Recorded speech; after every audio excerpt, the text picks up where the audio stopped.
उत्तराखंड गोवा की सभी सीटों के साथ ही यूपी की 55 सीटों पर आज चुनाव प्रचार समाप्त हो गया। सभी सीटों पर 14 फरवरी को मतदान होगा। मतदान को लेकर सभी तैयारियां पूरी कर ली गई हैं। गोवा और उत्तराखंड में सत्ताधारी बीजेपी की सीधी टक्कर कांग्रेस के साथ है, तो यूपी में सपा गठबंधन और सत्ताधारी बीजेपी के बीच मुकाबला दिख रहा है। गोवा में किसकी बनेगी सरकार, किसके हाथ आएगा उत्तराखंड? यूपी में दूसरे चरण के चुनाव में कौन पड़ेगा किस पर भारी, इसका फैसला तो 10 मार्च को होगा, लेकिन उम्मीदवारों की किस्मत पर ताला 14 फरवरी को ही लग जाएगा।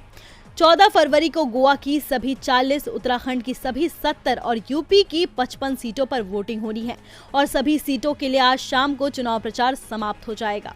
अब मतदाताओं के फैसले की बारी है। उत्तराखंड में पुष्कर सिंह धामी की किस्मत दांव पर है, तो गोवा में प्रमोद सावंत मुश्किल में फंसे दिखाई दे रहे हैं। यूपी में तो पहले दौर के मतदान के बाद सपा गठबंधन की ओर से जीत का दावा ही कर दिया गया। यूपी में दूसरे दौर में 9 जिलों की 55 सीटों पर मतदान है, जहां मुस्लिम मत निर्णायक है। अधिकांश जिलों में मुस्लिम मतदाताओं की संख्या 35% से अधिक है। मुरादाबाद और रामपुर में तो मुसलमान मतदाताओं की संख्या 50% से भी ज्यादा है। इसके अलावा करीब 25% दलित मतदाता भी चुनाव में निर्णायक भूमिका अदा कर सकते हैं। जयंत चौधरी का भी इस फेज में असर दिखाई देगा, क्योंकि कई सीटों पर जाट मतदाता भी 15% से अधिक है। 2017 में इन 55 सीटों में से बीजेपी को 38, सपा को 15 और कांग्रेस को 2 सीटें मिली थी। बीएसपी का यहां खाता तक नहीं खुला था। ऐसे में बीजेपी के लिए अपनी सीटों को बचाना बेहद चुनौतीपूर्ण होने वाला है। दूसरी ओर उत्तराखंड में भी बीजेपी की मुश्किलें बढ़ती दिख रही है। यहां की 70 सीटों में 2017 में बीजेपी को 57 सीटों पर जीत मिली थी, जबकि कांग्रेस को 11 सीटें मिली थी। लेकिन इस बार बीजेपी मुश्किल में दिख रही है। चुनावों से पहले बीजेपी के अंदर हुई जबरदस्त बगावत के चलते बीजेपी परेशान दिखाई दे रही है। उत्तराखंड के बड़े दलित नेता यशपाल आर्य बीजेपी छोड़ कांग्रेस के टिकट पर चुनाव लड़ रहे हैं। हरक रावत भी कांग्रेस में वापस जा चुके हैं। बीजेपी के तमाम दिग्गज प्रचार से दूर दिखाई दे रहे हैं। उत्तराखंड में हर 5 साल बाद सरकार बदलने की परंपरा रही है। ऐसे में पुष्कर सिंह धामी के लिए अपनी सरकार बचाना बेहद मुश्किल दिखाई दे रहा है। गोवा में बीजेपी का चेहरा रहे मनोहर पर्रिकर के बेटे उत्पल पर्रिकर बीजेपी से बगावत कर निर्दलीय चुनाव लड़ रहे हैं। कई सीटों पर कांग्रेस से आए लोगों को टिकट दिए जाने से पार्टी का कार्यकर्ता नाराज दिखाई दे रहा है। ऐसे में प्रमोद सावंत के लिए गोवा में पार्टी को जीत दिलाना बेहद मुश्किल दिखाई दे रहा है। कृषि कानून के रद्द होने के बाद भले ही किसानों ने घर वापसी कर ली हो, लेकिन सरकार के खिलाफ किसानों का गुस्सा अभी भी शांत नहीं हुआ है। किसान खुलकर बीजेपी का विरोध कर रहे हैं और बीजेपी को वोट की चोट देकर सबक सिखाने की कोशिश में लगे हुए हैं। ऐसे में अब एक बार फिर पीएम पंजाब दौरे पर जा रहे हैं। पीएम के पंजाब दौरे से पहले किसानों ने बड़ा ऐलान कर दिया है। क्या कहना है किसानों का, देखिए रिपोर्ट में।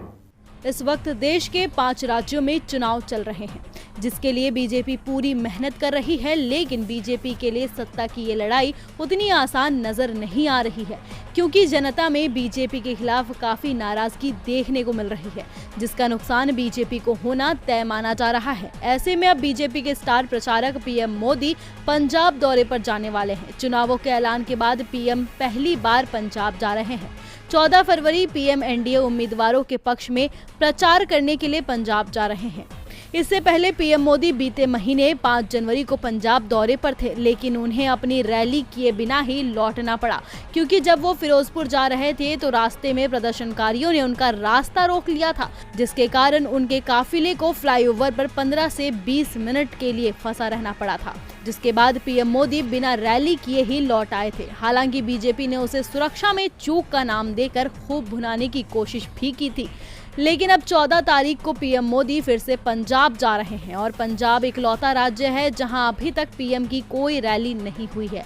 लेकिन पीएम की इस रैली से पहले भी संयुक्त किसान मोर्चा ने पीएम के विरोध का ऐलान कर दिया है।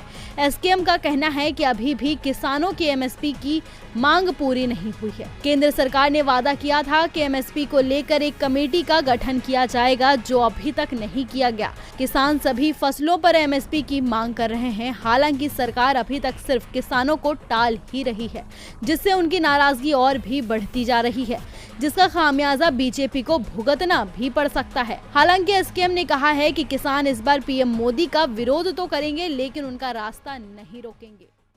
यूपी में आज दूसरे दौर का प्रचार अभियान भी समाप्त हो गया। दूसरे चरण में 14 फरवरी को 9 जिलों की 55 विधानसभा सीटों पर मतदान होना है। इस बार पश्चिमी यूपी और रुहेलखंड में मतदान होना है, जहां मुस्लिम मत निर्णायक हैं और इन्हें साधने के लिए आज सपा चीफ अखिलेश यादव बदायूं पहुंचे। तो क्या कहा अखिलेश यादव ने, देखिए ये रिपोर्ट। यूपी में दूसरे चरण में बिजनौर, अमरोहा, मुरादाबाद, रामपुर, बरेली, शाहजहांपुर, बदायूं, सहारनपुर और संभल में मतदान होना है और इन सभी जिलों में मुस्लिम आबादी निर्णायक भूमिका में है। मुरादाबाद में 50.8%, रामपुर में 50.6%, शाहजहांपुर में 44.12%, सहारनपुर में 41.95% और बिजनौर में 43.04% मुस्लिम मतदाता हैं। अमरोहा में 40.04%, संभल में 32.9% और बरेली में 34.54% मुस्लिम है। बदायूं में 21.47% मुस्लिम आबादी है। यानी साफ है कि दूसरे चरण में जिस ओर मुस्लिमों का रुझान होगा उसी दल की जीतने की संभावना ज्यादा होगी और मुस्लिमों को अपने पक्ष में करने के लिए अखिलेश यादव आज बदायूं पहुंचे। अखिलेश यादव ने दावा किया कि 10 फरवरी को पहले चरण के मतदान के बाद से बीजेपी नेताओं को समझ में आ गया है कि उनकी हार तय है। बीजेपी नेताओं का जोश ठंडा हो गया है। जो लोग बोलते थे कि 10 मार्च को गर्मी निकाल देंगे, वो ठंडे पड़ गए हैं। महंगाई का मुद्दा उठाते हुए अखिलेश यादव ने कहा कि महंगे बिजली बिल से हर कोई परेशान है। बिजली का बिल आने पर जनता को करंट लगता है। महंगाई बढ़ाने वाली सरकार को जनता बेदखल कर देगी। आज योगी सरकार जो फ्री का अनाज बांट रही है वो चुनावों के कारण मिल रहा है। बीजेपी का हर वादा झूठा होता है। उन्होंने 5 साल पहले जो घोषणाएं की थी उन्हें पूरा नहीं किया और इस बार नया घोषणा पत्र जारी कर दिया है। बीजेपी का नेता अपने कद के हिसाब से झूठ बोलता है।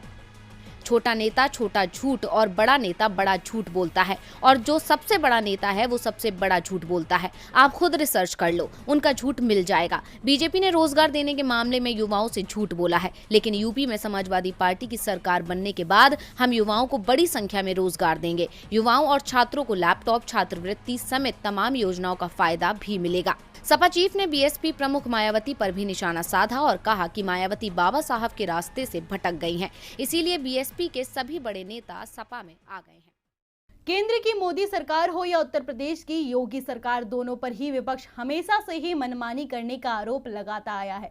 साथ ही तानाशाह सरकार कहता आया है। योगी सरकार के मनमाने रवैये को लेकर अब सुप्रीम कोर्ट ने भी नाराजगी जताते हुए जमकर फटकार लगाई है। साथ ही योगी सरकार को चेतावनी भी दी है।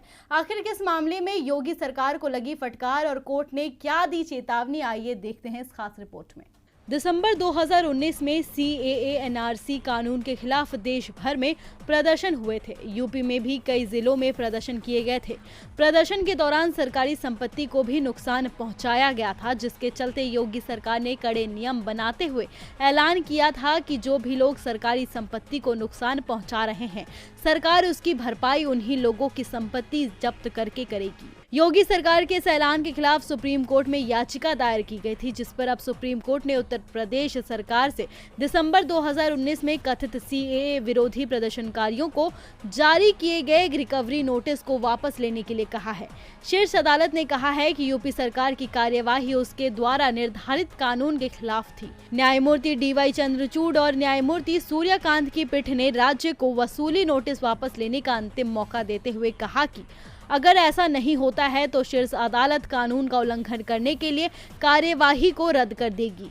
सुनवाई के दौरान पीठ ने कहा कि उत्तर प्रदेश सरकार ने आरोपियों की संपत्ति को कुर्क करने के लिए की गई कार्यवाही में खुद शिकायतकर्ता, फैसला करने वाला और अभियोजक की तरह काम किया है। चुनावों से पहले योगी सरकार को सुप्रीम कोर्ट की तरफ से बड़ा झटका लगा है।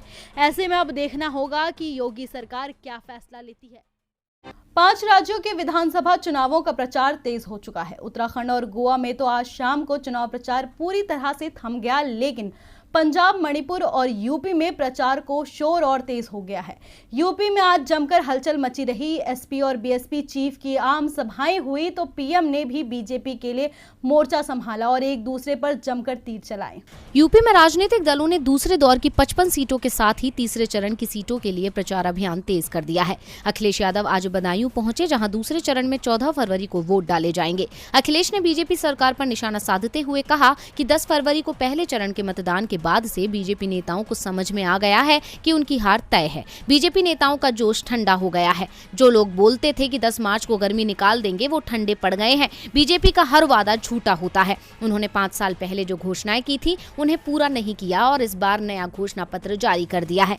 बीजेपी का नेता अपने कद के हिसाब से झूठ बोलता है। छोटा नेता छोटा झूठ और बड़ा नेता बड़ा झूठ बोलता है, और जो सबसे बड़ा नेता है वो सबसे बड़ा झूठ बोलता है। आप खुद रिसर्च कर लो, उनका झूठ मिल जाएगा। अखिलेश ने योगी सरकार पर सवाल उठाए तो योगी के बचाव में खुद पीएम मोदी सामने आ गए। पीएम की आज कन्नौज में जनसभा थी। याद करें कि कन्नौज चुनावों से पहले छापेमारी के चलते सुर्खियों में आ गया था। कन्नौज पहुंचे पीएम ने दावा किया कि यूपी में एक बार फिर बीजेपी की पूर्ण बहुमत वाली सरकार बनेगी। पीएम मोदी ने कहा कि पहले चरण के मतदान के बाद घोर परिवारवादी टेंशन में है। पूरा देश जानता है कि यूपी में आएंगे तो योगी ही। पीएम ने कहा कि परिवारवादियों को सपने दिखना बंद हो गए हैं, उनकी नींद उड़ गई है। वो लोग जातिवाद संप्रदायवाद फैलाकर वोटों को बांटना चाह रहे थे, लेकिन उत्तर प्रदेश के लोग माफियावादियों दंगावादियों के खिलाफ एकजुट होकर वोट कर रहे हैं। पीएम मोदी के साथ ही आज कन्नौज में बीएसपी प्रमुख चीफ मायावती की भी रैली थी। मायावती ने बीजेपी और बीएसपी दोनों पर निशाना साधते हुए कहा कि यूपी में एक बार फिर 2007 की तरह बीएसपी की पूर्ण बहुमत की सरकार बनेगी। मायावती ने कहा कि बीजेपी के चल रहे जातिवादी संकीर्ण अहंकारी व तानाशाही वाले शासन से मुक्ति दिलाने का समय है।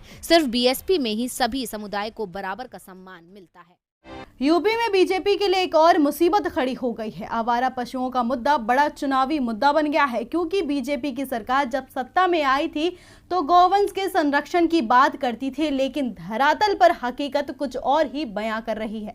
इस चुनावी समर में आवारा पशु बीजेपी की राह में आकर खड़े हुए हैं।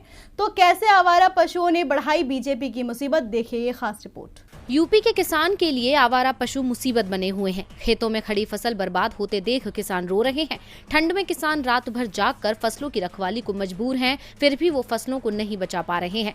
यूपी के कई इलाकों से आवारा पशुओं से किसानों की जान जाने जैसी बहुत सी खबरें भी सामने आ रही हैं। किसान सरकार से गुहार लगा रहे हैं, लेकिन सरकार कोई कदम नहीं उठा रही है। यूपी के इस चुनावी मौसम में विपक्ष अब आवारा पशुओं के मामले में सरकार की घेराबंदी करने में जुट गया है। विपक्ष का आरोप है कि यूपी की सरकार गौवंश के संरक्षण की बात करती है, लेकिन धरातल पर हकीकत कुछ और ही है। आवारा पशु रास्ते में इधर उधर घूमते हैं, लोगों को नुकसान पहुंचाते हैं। विपक्ष का कहना है कि इस समस्या का सामना पूरे राज्य के किसान कर रहे हैं। इस तरह के नारे भी गढ़े गए हैं, जिनमें आवारा पशुओं को बीजेपी की हार का कारण बताया जा रहा है। बीते 5 सालों में गौशालाओं के निर्माण, गौवंश के रखरखाव को लेकर करोड़ों रुपए खर्च किए जाने के दावे किए जाते रहे, लेकिन फिर भी किसानों को आवारा पशुओं से निजात नहीं मिल सकी है। जानवरों के लिए आश्रम स्थापित करने के लिए कर लगाए गए थे, लेकिन भ्रष्टाचार के कारण सारा पैसा बर्बाद हो गया। इसका किसानों को नुकसान उठाना पड़ रहा है। बता दें कि 2012 से लेकर 2019 तक देश के बाकी हिस्सों में आवारा मवेशियों की संख्या में 3.2% की कमी आई है, लेकिन उत्तर प्रदेश में उनकी आबादी में 17.34% की वृद्धि दर्ज की गई है। हालांकि राज्य सरकार ने गौशालाओं की स्थापना की है और गाय कल्याण योजनाएं भी शुरू की हैं, लेकिन समस्या कम नहीं हो पाई है। इसलिए इस बार यूपी के विधानसभा चुनाव में आवारा पशु एक बड़ा मुद्दा बन गया है। किसान बीजेपी से पहले से ही नाराज हैं। ऐसे में बीजेपी के लिए जीत की राह में और भी मुश्किल होती नजर आ रही है। देश में बढ़ती बेरोजगारी के मुद्दे पर कांग्रेस सांसद राहुल गांधी लगातार मोदी सरकार को कटघरे में खड़े करते आए हैं। अब एक बार फिर राहुल ने मोदी सरकार को आड़े हाथों लिया है। राहुल ने ट्वीट कर बीजेपी पर हमला बोला है। क्या कुछ कहा राहुल गांधी ने, देखिए ये खास रिपोर्ट। कांग्रेस सांसद राहुल गांधी लगातार युवाओं के, बेरोजगारी के, किसानों के मुद्दे सरकार के सामने बेझिझक उठाते आए हैं। अब एक बार फिर राहुल ने मोदी सरकार को आड़े हाथों लिया है। राहुल गांधी ने एक बार फिर देश में बढ़ती बेरोजगारी के मुद्दे को लेकर केंद्र सरकार पर हमला बोला है। उन्होंने बेरोजगार लोगों की संख्या में बढ़ोतरी के लिए सरकार को पूरी तरह से जिम्मेदार ठहराया है। यही नहीं, उन्होंने बेरोजगारी से परेशान लोगों द्वारा आत्महत्या किए जाने के मुद्दे पर भी बीजेपी सहित केंद्र सरकार पर सवाल उठाए। कांग्रेस नेता ने ट्विटर के जरिए एक आर्टिकल भी शेयर किया है, जिसमें कहा गया है कि साल 2018 से लेकर साल 2020 के बीच बेरोजगारी और कर्ज की वजह से 25,000 से ज्यादा लोगों ने आत्महत्या कर ली। राहुल गांधी ने ट्विटर पर लिखा कि बेरोजगारी के कारण आत्महत्या बढ़ी और बेरोजगारी किसके कारण बढ़ी, केंद्र सरकार इस बेरोजगारी आपातकाल के लिए जिम्मेदार है। बता दें कि हाल ही में केंद्रीय गृह राज्य मंत्री नित्यानंद राय ने राज्यसभा में देश में होने वाली आत्महत्याओं को लेकर जानकारी दी थी। इस दौरान उन्होंने बताया कि दिवालिया या कर्ज में डूबने के कारण आत्महत्या करने वाले लोगों की संख्या बढ़ी है। गृह राज्य मंत्री ने कहा कि 2018 से 2020 के बीच 16,000 से ज्यादा लोगों ने दिवालिया होने या कर्ज में डूबे होने के कारण आत्महत्या की थी। वहीं बेरोजगारी की वजह से जान गंवाने वाले लोगों की संख्या को लेकर भी जानकारी दी गई। सरकार के पेश किए गए आंकड़ों को लेकर राहुल गांधी ने सवाल किया है, मगर बीजेपी इसका भी जवाब शायद नहीं देगी।